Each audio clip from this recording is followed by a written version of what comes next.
And so let me outline a precondition, and you tell me what you think about this. So I've been very interested in the Nietzschean idea of the death of God, right?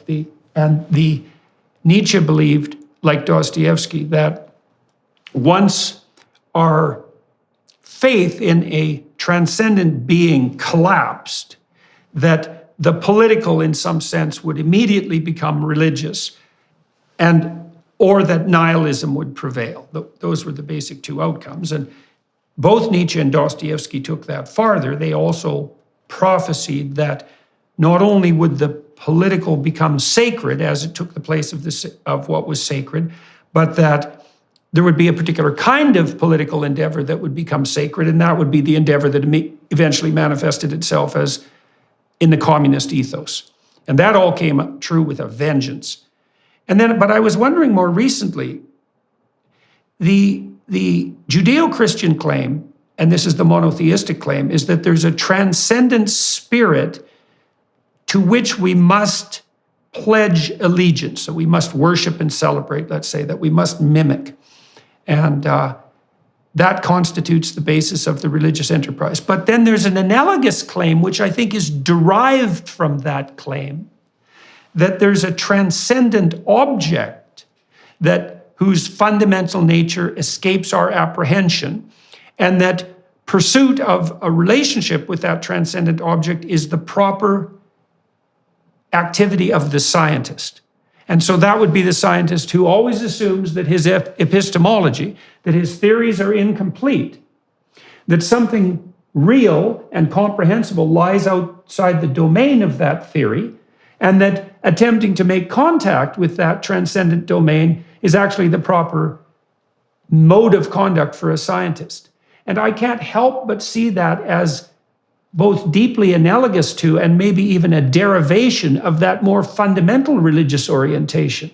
And so then I've been wondering more recently is that if the death of God, so to speak, also, although surprisingly, will mean the demise of the Enlightenment enterprise, because it was predicated on an unconscious religiosity that presumed the existence of a transcendent object and the possibility of a beneficial relationship between the inquirer, the scientist, and that object itself. That's fascinating. And I'm going to pick up on a couple of points and may forget to address some of the very interesting points you just made.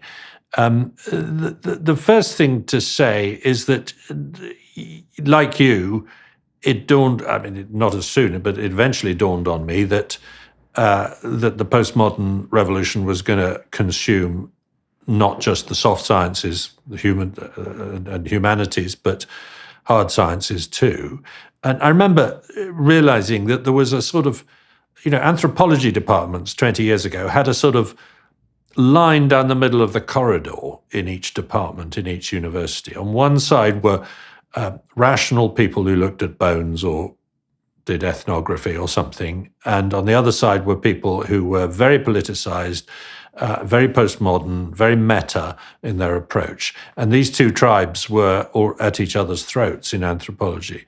Now, that then happened to psychology, it happened to quite a lot of other sciences. And those of us who thought, well, it'll never happen to maths, well, I'm afraid mathematics is already being challenged. Is it sufficiently feminist? Is it sufficiently non-white? All these sort of things are trying to dismantle what seems to me a completely objective discipline at the same time. Now, how far it'll go, I don't know. I'm really worried about the fragility of the Enlightenment philosophy. I think the sort of high point of people like Richard Feynman and Francis Crick saying wonderfully open-minded and skeptical things about everything, and as a result, challenging each other to find out things about the world, looks a little to me like it's harder to do these days.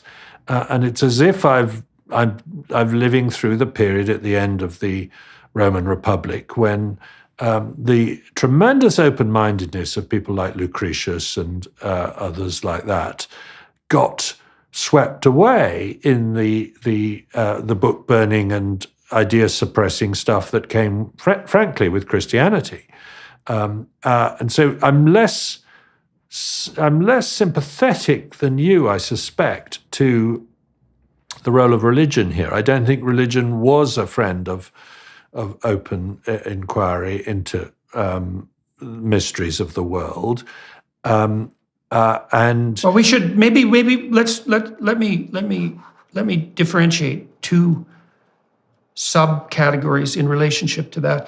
I've talked a lot to people like Sam Harris and to Richard Dawkins about exactly these issues, say about the antagonism between religion and science. And so one of the things that I really saw, so Dawkins regards the religious enterprise as pseudoscientific, all that body of pseudoscientific proclamation that impedes the rational progress of Enlightenment science. And so that's his perspective. And I'm not trying to parody it or to put it down in any sense. I'm just trying to relate it. And whereas Harris, and I'm using these two people because they're examples perhaps of the world's most famous atheists. Harris's argument is more, it's more emotional than that in some sense. And I don't mean irrational, I mean based in a deeper emotion. Harris identifies the spirit of totalitarianism and malevolence with the religious enterprise. And I think that's an error because he's throwing out the baby with the bathwater. Mm-hmm. And it's interesting to me in relationship to, well, so I would say you're talking about the antagonism between religion and science, but so one of the things I really admired about Dawkins, and his work has been quite helpful to me, by the way, is that he has this clear-headed faith in science, this in rationality that's typical of the best scientists, perhaps someone like Feynman, for example. But Dawkins, like all true scientists, believes that there is a transcendent truth and that the pursuit of that truth will set us free. And it's those claims that I think are essentially religious. And so I think it's useful to differentiate between the religious impulse towards truth, if you can call that the religious impulse, and the totalitarian aspect of the imposition of religious dogma, which I see actually as a variant not of the religious spirit, but of the totalitarian spirit. Because I do believe the greatest scientists that I've known have a religious reverence for truth. Now, they say objective truth, and that's fine. It's a perfectly reasonable variant of truth. But the reverence itself doesn't seem to me to be scientific. It's predicated on whatever it is that drives reverence. And I'm afraid that what's happening at the level of the postmodern critique is that it's actually a corrosive critique of that reverence itself. It's the claim that reverence is nothing but a mask for power claims, for example. And that is a corrosive criticism. And it might be corrosive enough to bring the whole damn enterprise to a halt. And I see it shuddering forward with the corruption of journals like Nature and Science and the increasing politicization of every scientific discussion. Yeah. No, I'm with both you and Dawkins there, in the sense that I, like him, have got this reverence for science and truth, and somewhat skeptical of whether religion shares that, because I think faith is antithetical to it.